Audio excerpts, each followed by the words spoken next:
মাইরা আল্লাহরা ডাক দিছিল। আসমানের সকল ফেরেশতা দুইবার আল্লাহরা ডাক দিছে চিৎকার দিয়া। দুইবার সব ফেরেশতা এট এ টাইমে এক সময় আল্লাহরে চিৎকার মাইরা ডাক দিছিল। একবার যখন ইউসুফ নবীকে কুয়ার ভেতরে ফেলে দেয়, ছোট মাসুম সুন্দর চেহারাওয়ালা বাচ্চা ইউসুফ নবীকে ফেলে দেয়। ইউসুফ নবীরে ভাইরা যখন কুয়ার ভেতরে ফেলে দেয়, আসমানের সকল ফেরেশতারা কান্না করেছিল। আরেকবার কান্না করেছে, আরশ বহন করে ফেরেশতারাও কান্না করেছে, জিবরাইল আমিন কান্না করেছে, মিকাইল ইসরাফিল ফেরেশতা কান্না করেছে। আজরাইল এত কঠিন দিল ওয়ালা একজন ফেরেশতা, মানুষের রূহ কবজ করে যার মায়া হয় না, ওই আজরাইলও কান্না করেছে। আসমানের সকল ফেরেশতা চিৎকার মেরা আল্লাহকে ডাক দিয়া কয়, আল্লাহ গো, আপনার হাবিবেরে কোথায় পাঠাইয়া দিলেন? আপনার হাবিবেরে পাথর মেরে মেরে শেষ করে দিতেছে।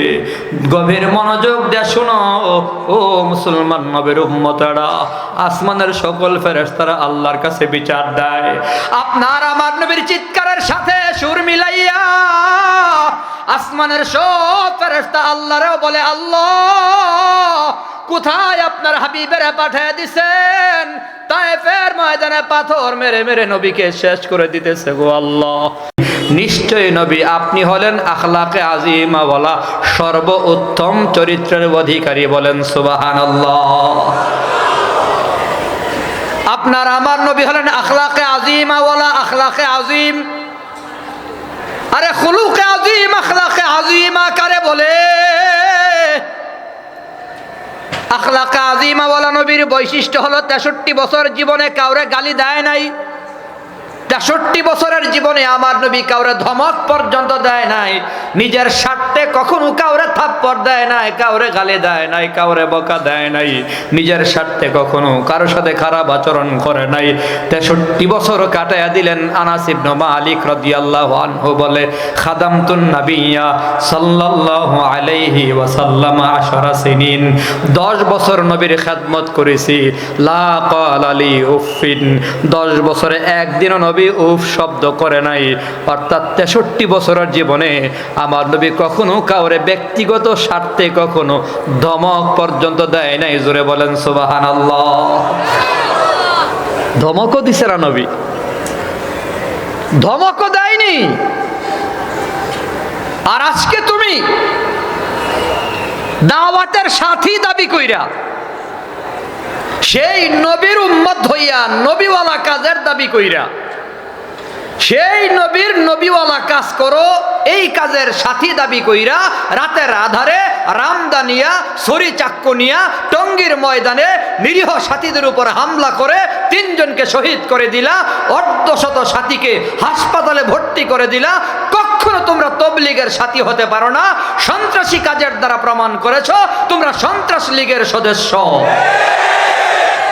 তোমরা তাবলিগ না, তোমরা সন্ত্রাস লীগ। তবলিগের সাথীর এমন হওয়ার কথা না। উদউ ইলা সাবিলি রাব্বিকা বিল হিকমাতি ওয়াল মাউইজাতিল হাসানাহ। দাওয়াত দেওয়ার পদ্ধতি হলো কোরআন সুন্নাহর মাধ্যমে এবং সুন্দর সুন্দর কথার দ্বারা দাওয়াত দেবে। আখলাকে আজিমা ওয়ালা নবীও দাওয়াত দিছে। কিভাবে দাওয়াত দিছে দেখো। এই নবীর উম্মত, আখলাকে আজিমা ওয়ালা নবী, আপনার আমার কলিজার টুকরা নবী তায়েফের ময়দানে কালিমার দাওয়াত নিয়ে হাজির। ইয়া আইয়ুহান নাস কুলু লা ইলাহা ইল্লাল্লাহ তুফলিহুন। আপনার আমার নবী দাওয়াত দিতেছে, কালিমা বলা হয়ে যাও, জান্নাত পেয়ে যাও, কামিয়াব হয়ে যাও। তায়েফের ময়দানে নবী দাওয়াত দেয়। ইতিহাস আমরা সকলে জানি, কাফের বেঈমানের বাচ্চারা নবীরে পাথর মারতে শুরু করলো। পাথর গোলাও তো সোজা সাপটা কোনো পাথর না, ধারালো পাথর, কোনাইসা কানাইসা পাথর, ধারালো পাথর। যায়েদ রাদিয়াল্লাহু তাআলা আনহু নবীর সাথে আছিলেন। যায়েদ রাদিয়াল্লাহু আনহু বলে, পাথরগুলো নবীর গায়ে যায়, নবীর পাঞ্জাবি ছিদ্র করে ফেলে, এরপরে চামড়া মোবারক ছিদ্র হইয়া, গোশত ছিদ্র হইয়া, গায়ের ভিতর পাথর লাইগা থাকে। আমি জায়েদ আঙ্গুল দিয়া গোতা দিয়া পাথর বের করি, আঙ্গুল দিয়া গোতা দিয়া যখন পাথর বের করি এত রক্ত বের হয়, আমার আপনার নবী একবার নয়, দুইবার নয়, তিনবার মাটিতে অজ্ঞান হয়ে পড়ে যায়। আপনার আমার নবী অজ্ঞান হয়ে মাটিতে পড়ে যায়। আমার নবী জ্ঞান ফিরে আসার পরে চিৎকার মাইরা আল্লাহরে কয়, আল্লাহ গো, কোন জায়গায় আমারে পাঠিয়ে দিছো? কাদের মধ্যে কোন ধরনের লোকের মাঝে আমারে পাঠিয়ে দিছো? এরা পাথর মেরে মেরে মেরে মেরে আমাকে শেষ করে দিতেছে। ও মুসলমান নবীর উম্মতারা শোনো, আপনার আমার নবী যখন তাইফের ময়দানে চিল্লি মাইরা আল্লাহর ডাক দিছিল, আসমানের সকল ফেরেশতা একসাথে চিৎকার মাইরা আল্লাহর ডাক দিছিল। আসমানের সকল ফেরেশতা দুইবার আল্লাহর ডাক দিছে চিৎকার দিয়া। দুইবার সব ফেরেশতা এট এ টাইমে এক সময় আল্লাহরে চিৎকার মাইরা ডাক দিছিল। একবার যখন ইউসুফ নবীকে কুয়ার ভেতরে ফেলে দেয়, ছোট মাসুম সুন্দর চেহারাওয়ালা বাচ্চা ইউসুফ নবীকে ফেলে দেয়। ইউসুফ নবীর ভাইরা যখন কুয়ার ভেতরে ফেলে দেয়, আসমানের সকল ফেরেশতারা কান্না করেছিল। আরেকবার কান্না করেছে, আরশ বহন করে ফেরেশতারাও কান্না করেছে, জিবরাইল আমিন কান্না করেছে, মিকাইল ইসরাফিল ফেরেশতা কান্না করেছে। আজরাইল এত কঠিন দিল ওয়ালা একজন ফেরেশতা, মানুষের রূহ কবজ করে যার মায়া হয় না, ওই আজরাইলও কান্না করেছে। আসমানের সকল ফেরেশতা চিৎকার মেরা আল্লাহকে ডাক দিয়া কয়, আল্লাহ গো, আপনার হাবিবের কোথায় পাঠাইয়া দিলেন? আপনার হাবিবের পাথর মেরে মেরে শেষ করে দিতেছে। গভীর মনোযোগ দিয়ে শোনো ও মুসলমান নবীর উম্মতেরা, আসমানের সকল ফেরেশতারা আল্লাহর কাছে বিচার দেয়। আপনার আমার নবীর চিৎকারের সাথে সুর মিলাইয়া আসমানের সব ফেরেশতা আল্লাহরেও বলে, আল্লাহ কোথায় আপনার হাবিবের পাঠিয়ে দিছেন? তায়েফের ময়দানে পাথর মেরে মেরে নবীকে শেষ করে দিতেছে গো আল্লাহ। তায়েফের বেঈমানদের মাটির সাথে মিশায়া দিও। জিবরাইল আমিন আয়েশা নবীর অনুমতি চায়, ও নবী আপনি যদি অনুমতি দেন, আল্লাহ বলছে তাদেরকে মাটির সাথে মিশায়া দেওয়ার লাগি। নবী গো আপনার অনুমতি চায়। আপনার আমার নবী কয়, জিবরাইল আমি হলাম দাইয়ান ইলাল্লাহ, আল্লাহর পথে মানুষকে দাওয়াত দেওয়ার জন্য আসছি। আমি নবী পাল্টা আক্রমণ করার জন্য আসি নাই। আমি নবী আল্লাহর দরবার থেকে আল্লাহ আমার পাঠায় নাই, আল্লাহ পাঠাইছে মানুষগুলাকে দাওয়াত দেওয়ার জন্য। আমি দাইয়ান ইলাল্লাহ, আল্লাহর পথে মানুষকে ডাকি। অতএব জিবরাইল এদেরকে যদি ধ্বংস করে দেওয়া হয়, আমি নবী দাওয়াত নিয়ে কার কাছে যাবো? কারে আমি দাওয়াত দেবো? আমি নবী এদের ধ্বংসের দোয়া করতে পারি না। আয় আল্লাহ, আমার নানা বাড়ির মানুষগুলারে মাফ করিয়া দিও। আল্লাহ তাদেরকে হেদায়াত দিয়া দিও। আখলাকে আজিমা ওয়ালা নবীরে যখন মারত, নবী পাল্টা দোয়া করত। আখলাকে আজিমা ওয়ালা নবীরে যখন গালি দিত, নবী পাল্টা দোয়া করত। কেউ যদি নবীর সাথে খারাপ ব্যবহার করেছে, আমার নবী আখলাকে আজিমা ওয়ালা নবী সর্বোত্তম ব্যবহার করেছে রে মিয়া। খবর নিয়া দেখো, আমার নবী সাহাবায়ে ইকরামদের সাথে নিয়া একটা জানাজার নামাজ পড়ায় রওনা করেছে। বাড়ির দিকে যায়, সাথে আবু বকর, ওমর, উসমান, আলী রিদওয়ানুল্লাহি তাআলা আলাইহিম আজমাইন সাথে। আপনার আমার নবীর সাথে সাহাবায়ে কেরাম গভীর মনোযোগ দিয়ে শোনা লাগবে। নবীর প্রেম দিলের ভেতরে ঢোকাও মুসলমান নবীর উম্মতেরা। নবী জানাজার নামাজ শেষে বাড়ির দিকে রওনা করে। আপনার আমার নবীর পাশে তখন সাহাবায়ে কেরাম আছিল, সেখানে আবু বকর, ওমর, উসমান, আলীরাও ছিল। আপনার আমার নবী বাড়ির দিকে যায়, এক ইহুদির বাচ্চা পেছন থেকে আপনার আমার নবীর গলার মধ্যে ঝোলানো চাদর হেঁচকা টান মেরা দিয়া কয়, মুহাম্মদ তুমি আমার পাওনা টাকা আদায় কইরা যাও। এক ইহুদির কাছ থেকে আপনার আমার নবী কিছু ধার করেছিলেন এক সাহাবীর জন্য, নিজের জন্য না। আমার নবী নিজের জন্য কখনো কারো কাছে হাত পাতে নাই, কারো কাছে কোনোদিন সওয়াল করে নাই। কেন রে মুসলমান, কেন? কই আল্লাহ তাআলার পছন্দের দুইটা জায়েজ কাজ আছে। আল্লাহ তাআলা অপছন্দ করে, কিন্তু হালাল হলেও আল্লাহর বড় অপছন্দ। আবগাদুল হালালে ইনদাল্লাহি তাআলা ইসনাহান, আল্লাহর কাছে দুইটা হালাল বড় অপছন্দ। একটা হলো সওয়াল করা, অন্যের কাছে নিজের জন্য কিছু চাওয়া আল্লাহ পছন্দ করে না। যার কারণে 63 বছর জীবনে আমার নবী কখনো দুনিয়ার কোনো মানুষের কাছে চাহিদা পেশ করে নাই। আর একটা হালাল হলো তালাক দেওয়া যদিও হালাল, কিন্তু আল্লাহ পছন্দ করে না। যার কারণে আপনার আমার নবী 11 জন বিবির সংসার করেছে, একজন বিবিকেও নবী তালাক দেয় নাই। নবী কখনো কারো কাছে হাত পাতেন নাই, নবী কখনো তালাক দেন নাই। আপনার আমার নবী কখনো নিজের জন্য টাকা পয়সা কারো কাছে ধার নেয় নাই, কিন্তু এক ইহুদির কাছ থেকে একজন সাহাবীর জন্য কিছু টাকা ধার করেছিলেন। নির্ধারিত সময় ছিল, অমুক বারে তুমি তোমার টাকা নিয়ে যাবা। আপনার আমার নবী, ইহুদি যখন আমার নবীকে আটকায় দিছে, নবী বলে, ইহুদি তোমার সাথে না আমার পাকাপোক্ত কথা ছিল, আগামীকাল তুমি তোমার টাকা বুঝা নিবা। ইহুদি কয়, মুহাম্মদ তোমার বংশের লোকদের ভালো করেই চিনি, তোমাদের কথাবার্তার ভেতরে কোনো মিল নাই। তোমার বংশের লোকেরা বড় ধরনের বাটপার সিটার টাইপের। জোরে কর না নাউজুবিল্লাহ। ইহুদি বলে, মুহাম্মদ আগামীকাল বুঝি না, এখন আমার টাকা দিয়া যাওয়া লাগবে। আপনার আমার নবীর পেছন থেকে যখন রুমাল টান দিছে, রুমাল যায় নবীর গলায় চাইপা গেলেন, জিব্বা মোবারক প্রায় বের হয়ে গেল, চোখ থেকে পানি বের হয়ে গেছে, আমার নবীর চেহারা লাল বর্ণের হয়ে গেল। হযরত ওমর তরবারির খাপে হাত দিয়া কয়, নবী আপনি যদি অনুমতি দেন, ইহুদির বাচ্চার দেহ থেকে মাথাটা আলাদা করে দেবো। ওমরই গরম হয়ে গেছে। আমার নবী কয়, ওমর কাজটা তুমি ভালো করো নাই, তুমি তো আমারেও বলতে পারতা। আরে আমার নবীর কথাবার্তা কেমন দেখো। ওমর তুমি তো আমারে বলতে পারতা, নবী ইহুদির টাকা দিয়া দেন, আর না হয় ইহুদিরে বলতে পারতা, ইহুদি নবীর সাথে বেয়াদবি না কইরা আদবের সাথেও তুমি তোমার টাকাগুলা চাইতে পারতা। ওমর ইহুদির টাকা বুঝাইয়া দাও, আর 32 কেজি খেজুর তারে বেশি দিয়া দিবা। হযরত ওমর জানবার চাইল, নবী পাওনা দিলাম ঠিক আছে, 32 কেজি খেজুর আবার অতিরিক্ত কেন দেমু? নবী কয়, তুমি যে হুমকি দিছো তার দেহ থেকে মাথাটা আলাদা করে দিবা।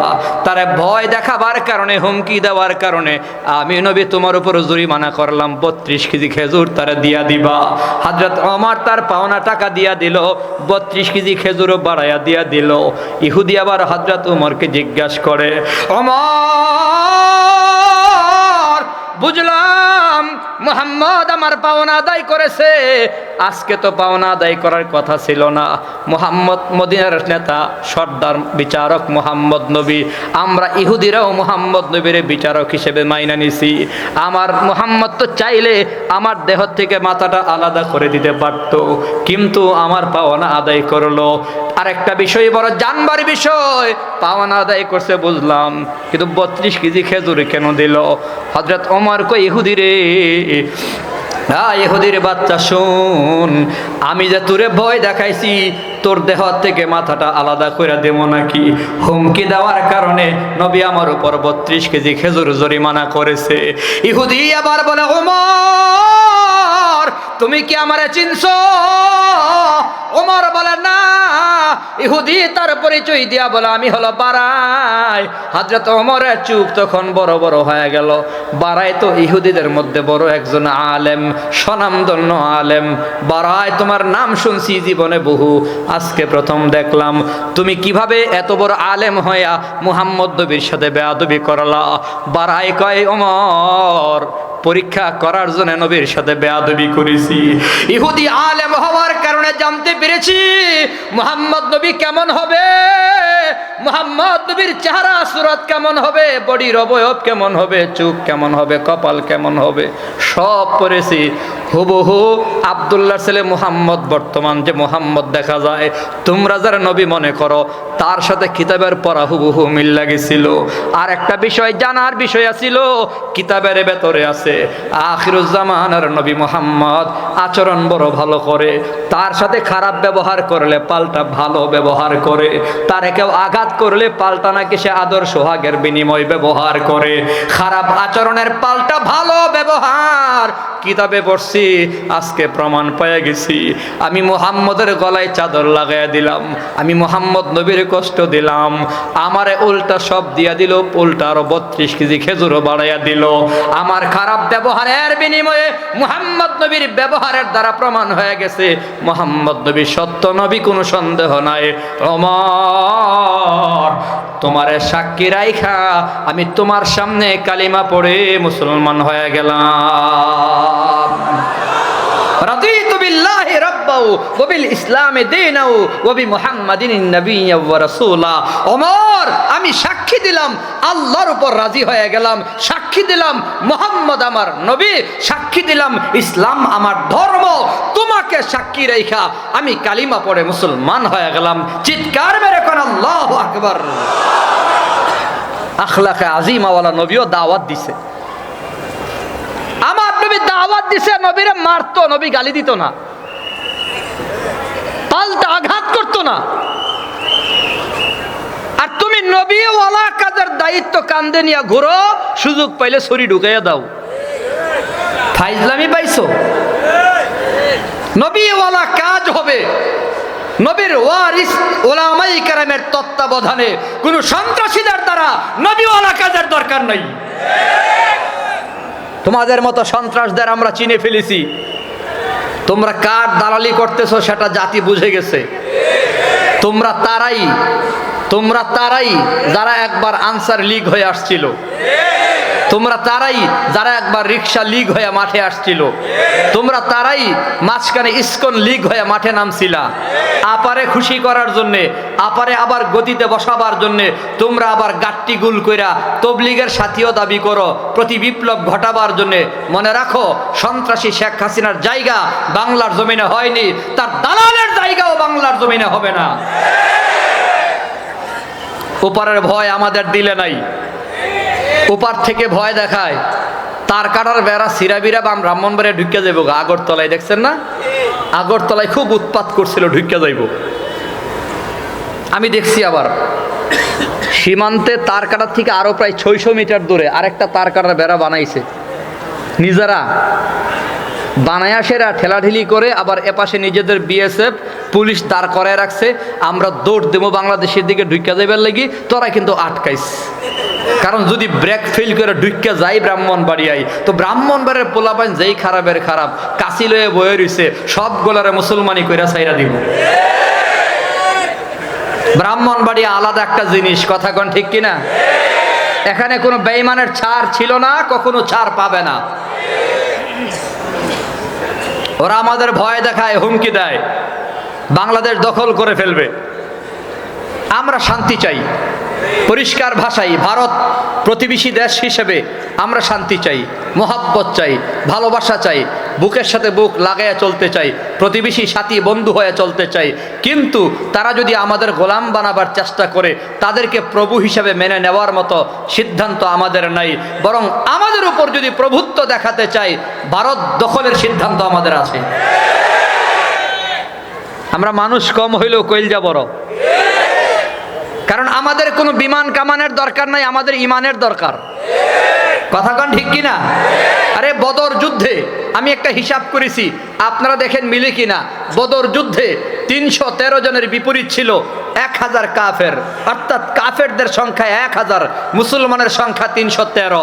জবাব দেন, মুসলমানের সংখ্যা কত? কাফেরদের সংখ্যা কত? 313 দিয়ে যদি 1000কে ভাগ করা হয়, তো একজন মুসলমানের উল্টা হয় 3 জন কাফের। মুসলমান 1 জন, কাফের কয়জন? এই হিসাব 1500 বছর আগের বদর যুদ্ধের হিসাব। কত বছর আগের? 1500 বছর আগের। বলেন কত বছর? বলেন 1500 বছর আগের হিসাব হলো, একজন মুসলমান 3 জন কাফেরকে দৌড়ানি দিছে। কাফেররা প্রস্রাব পায়খানা একাকার কইরা পালাইছে। ১৫০০ বছর পরের একটা হিসাব আমি করেছি। ভারত এবং বাংলাদেশ মিলিয়ে নরেন্দ্র মোদীর গোলাম হলো ১২০ কোটি। কত কোটি? মুখস্থ করেন। ভারত বাংলাদেশ মিলিয়ে কত? তাদের সংখ্যা কত? ১২০। বলেন না কত?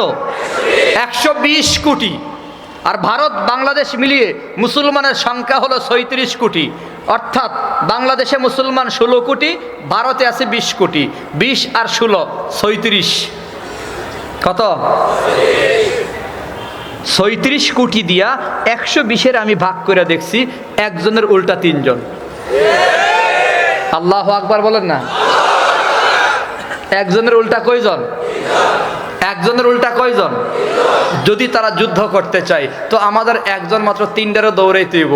আমাদের নবীর সাহাবাই কারাম যেহেতু পারছে, আমরাও পারবো। কথা কোন ঠিক কিনা? নবীর সাহাবাই কারাম যেহেতু পারছে, আমরাও। আমাদের কোনো ভয়? আমাদের সাথে আছে কে? আল্লাহ কবুল করেন, সবাই বলি আমিন। খারাপ লাগতেছে আপনাদের কাছে? একটা খবর, তাজা খবর এলো, ভালো করে মনে রাখেন। মুমিন বান্দার কোনো ভয় নাই। আমি বুধ আগেও বলছি, ইমানওয়ালার কোনো ভয় নাই, কারণ ইমানওয়ালার মালিক আছে। মালিককে?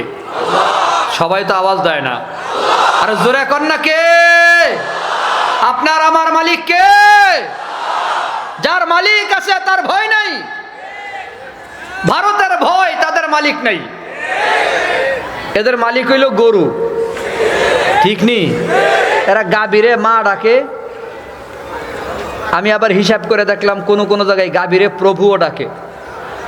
এক একবার এক এক রকম। আচ্ছা, চিন্তা করেন, সম্ভবত আমার বন্ধুবর মুফতি সালমান ফার্সি বলে গেছে, এরা খাই গরুর মুত, আমরা খাই গরুর গোশত, গরুর কলিজা।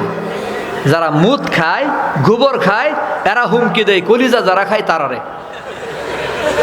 কোন যুক্তি আছে এটার ভিতরে? আজীব ব্যাপার। গাবি যদি মা হয়, আমার এক উস্তাদ কইতেন, গাবি যদি মা হয়, সার হয় বাপ। সার কি? বুঝাইতে পারি না। গাবি মা হইলে সার কি হয়? তো দাদা কেডা হয় কন তো? বলদ। দাদা কেডা? বুড়ো হয়ে গেলে তো আর সার থাকে না, ৬০টা বলদ বানায় এলাই মানুষ। গাবি যদি মা হয়, সার হয় বাপ, দাদা হয় বলদ, তো বলদের নাতিরা হুমকি দেয় আমাদেরকে। বলদার গোষ্ঠী। আমাদের কোনো ভয়? যার মালিক আছে তার কিসের ভয়? মাল্লাহুল মাওলা ফালাহুল কুল। যার আছে রব, তার আছে সব। আমাদের আকাবিরিন কখনো ভয় পাইতেন না মিয়া। আমার কাছে দরখাস্ত আছে, শাইখুল হাদিস আজিজুল হক রহমাতুল্লাহি আলাইহি, আমি প্রায় বয়ানেই বলি, মামুনুল হক সাহেব এত বড় বাঘের মতো হুঙ্কার দেয়া কথা কয়, সাহস পায় কয়, সিংহের মতো কথা কয়, সাহস পায় কয়। আরে সাহস তো এমনি হইছে না, তার বাপ আছিল বাঘ, বাঘের ঘরে বাঘই হয়। বুঝতে হবে তো। শাইখুল হাদিস বাতিল বেঈমান নাফরমানরে ভয় পায় কোনো কথা বলতেন না। মুফতি সাখাওয়াত হোসেন রাজি সাহেব এই যে হুঙ্কার দিয়া কথা কয়, কাউরে ভয় পায় না। কেন? কই তার শ্বশুর মুফতি আমিনী কোনো বেঈমানরে ভয় পাইত না। এই যে নায়েবে আমির মুফতি ফয়জুল করিম দামাত বারাকাতুহু হুঙ্কার দিয়া কথা কয়, ওনার হুঙ্কারে মাঝে মধ্যে আলোচনা সমালোচনা হয়। বাকি বেঈমান নাফরমানদের চোখে চোখ রাইখা, নাকে নাক রাইখা, চোখ লাল করে হুঙ্কার দেয় তিনি। এত বড় হুঙ্কার দেওয়ার সাহস পায় কয় কি ওনার বাপ ফজলুল করিম রহমাতুল্লাহি আলাইহি বেঈমান নাফরমানদের হুঙ্কার দিয়ে এই কথা কইতো। বাঘের ঘরে বাঘই হয়, কথা ঠিক নি? অতএব আমাদের কোনো ভয় নাই, আমাদের আকাবিরিনরা কখনো ভয় পায় নাই। মোরা মুসলিম, মোরা বীর মুজাহিদ সৈনিক রাসূলের, মোরা সুন্নাতে মানি মুসলিম বলে দুশমন বাতিলের। কথা কোন ঠিক কিনা? এই সঙ্গীতটা কি বলবো? এটা আমার বহু পুরনো, আবার আবেদন আছে আমার কাছে যেন বলি। প্রত্যেক মাহফিলে গেলেই কই এটা একটু কইেন, মানে আপনারা শুনবেন তো ইনশাল্লাহ। কারা কারা শুনবেন হাত দেখি, হাত। নারায়ে তাকবীর। আল্লাহ কবুল করেন, সবাই বলি আমিন। মোরা মুসলিম, মোরা বীর মুজাহিদ সৈনিক রাসূলের, মোরা সুন্নাতে মানি মুসলিম বলে দুশ্মন বাতিলের। মোরা ছুয়া পেয়েছি বাংলার বুকে শাইখুল হাদিসের, মোরা ছুয়া পেয়েছি বাংলার বুকে শাইখুল হাদিসের, যিনি শ্রেষ্ঠ আলেম ছিলেন যুগের মুরব্বী সকলের। মোরা মুসলিম মোরা বীর মুজাহিদ সৈনিক রসুলের, মোরা সুন্নাতে মানে মুসলিম বলে দুশ্মন বাতিলের। মোরা হুঙ্কার জানি মরহম পীর ফজলুল করিমের, মোরা হুঙ্কার জানি মরহম পীর ফজলুল করিমের, যারা আওয়াজে ভেঙ্গে চোরমার হত মঞ্চ বাতিলের। মোরা মুসলিম মোরা বীর মুজাহিদ সৈনিক রসুলের, মোরা সুন্নাতে মানি মুসলিম বলে দুশ্মন বাতিলের। মোরা ভয় করি না হামলা মামলা হুঙ্কার বাতিলের, মোরা ভয় করি না হামলা মামলা হুঙ্কার বাতিলের, ওই সিংহ পুরুষ মুফতি আমিনী আকাবির আমাদের। মোরা মুসলিম মোরা বীর মুজাহিদ সৈনিক রসুলের, মোরা সুন্নাতে মানি মুসলিম বলে দুশ্মন বাতিলের। মোরা পেয়েছিলাম এক বিপ্লবী নেতা আল্লামা শফি আহমদ, মোরা পেয়েছিলাম এক বিপ্লবী নেতা আল্লামা শফি আহমদ, যার আওয়াজে ভেঙ্গে চোরমার হলো শাহবাগীদের মসনদ। মোরা মুসলিম মোরা বীর মুজাহিদ সৈনিক রসুলের, মোরা সুন্নাতে মানি মুসলিম বলে দুশ্মন বাতিলের। আমাদের কোনো ভয়, জোরে বলেন আমাদের সাথে আছে কে? যেটা বলতেছিলাম, মুসলমান যুবক বন্ধুরা, নবীর উম্মতের দল। আপনার আমার নবী হলেন আখলাক আজিমা ওয়ালা নবী। নবীর আখলাকের ভেতরে কখনো কাউরে ধমক দেয় নাই, জীবনে কাউরে গালি পর্যন্ত দেয় নাই। জোরে কোন সুবহানাল্লাহ। আখলাকে আজিমা ওয়ালা নবীর ব্যবহার কেমন? আখলাক আজিমা ওয়ালা নবীর ব্যবহার তো এমনই ছিল রে মুসলমান বাবারা। অতএব আমাদের ব্যবহার যেন নবীওয়ালা ব্যবহার হয়, আখলাক যেন নবীর আখলাক হয়। আজকে আমাদের সব আছে কিন্তু নবীর আখলাক নাই। আমাদের দাড়ি আছে, আমাদের টুপি আছে, আমাদের পাগড়ি আছে, আমাদের পাঞ্জাবি আছে, নামাজিও আছে, রোজাদারও আছে, হাজি সাহেব আছে, কিন্তু আখলাকের ভেতরে বড় গলত আছে। আমাদের চরিত্র বড় খারাপ হয়ে গেছে। কথা বলেন ঠিক কিনা? হুসনে আখলাক, মানুষের সাথে সুন্দর করে কথা বলা। ফাকুলু লিন্নাসি হুসনা, একটু হাসি দিয়া কথা বলা, প্রেম মাখা কথা বলা, ভালোবাসা মাখা কথা বলা। আল্লাহ বলে মানুষ একটু হাসি দিয়া কথা কও না, প্রেম লাগায় কথা বলো না। কি আজীব ব্যাপার! আদাবুল মুফরাদে ইমাম বুখারী রাহমাতুল্লাহি আলাইহি বলেন, ময়দানে মাহশারে একজন মানুষের সবচেয়ে বেশি ওজনদার ভারী আমল হলো হুসনে আখলাক, সুন্দর আচরণ, সুন্দর ব্যবহার হবে সবচেয়ে বেশি ভারী আমল। জোরে কোন সুবহানাল্লাহ। কিন্তু আমরা কথায় কথায় মানুষের কষ্ট দেয়। আমাদের মুখের ভেতরে বকা জকা গালাগালি অভাব নাই। দুঃখ মাঝে মধ্যে দুঃখ নিয়েই বলি। শিক্ষিত পার্সন পর্যন্ত গালি ছাড়া কথা কয় না। এর বাস্তব প্রমাণ হলো বিসিএস ক্যাডার হয়েও এসপি ডিসি হইয়া, বিশেষ করে পুলিশের ডিপার্টমেন্টে পুলিশ ভাইয়েরা যারা আছেন রাগ করবেন না, আমি নিজে ভুক্তভোগী, আমি দেখছি পুলিশের মুখে এত পচা বকা গালি, এত বকাবকি তারা করে, এত গালাগালি করে, এত নাপাক ভাষায় একজন আরেকজনের গালাগালি করে যে বেশ্যা মহিলাদের জবানেও এত নাপাক গালি নাই। আচ্ছা কেন হলো এটা? হয় কি কারণে হয়েছে কোন তো আমারে? এত পড়াশোনা করলো, বিসিএস ক্যাডার হলো, উচ্চ শিক্ষিত হয়েও জবান সুন্দর না, জবানের ভেতরে নাপাকি গালাগালি বকাঝকা হওয়ার কারণ কি? কই আখলাকে আজিমাওয়ালা নবীর চরিত্র, নবীর জীবনী যদি পড়ানো হতো, তাদের পড়াশোনার ভেতরে, তাদের সিলেবাসের ভেতরে মহানবীর আদর্শ, মহানবীর আখলাক, মহানবীর চরিত্র যদি থাকতো, তাহলে বিসিএস ক্যাডার হওয়ার পরে তাদের জবানে গালি থাকতো না। পড়াশোনা করার পরে শিক্ষিত কোনো পুলিশ অফিসার গালি দিয়ে কথা বলতে পারতো না। নবীর শিক্ষা নাই, যার দরুন নববী আখলাকও নাই।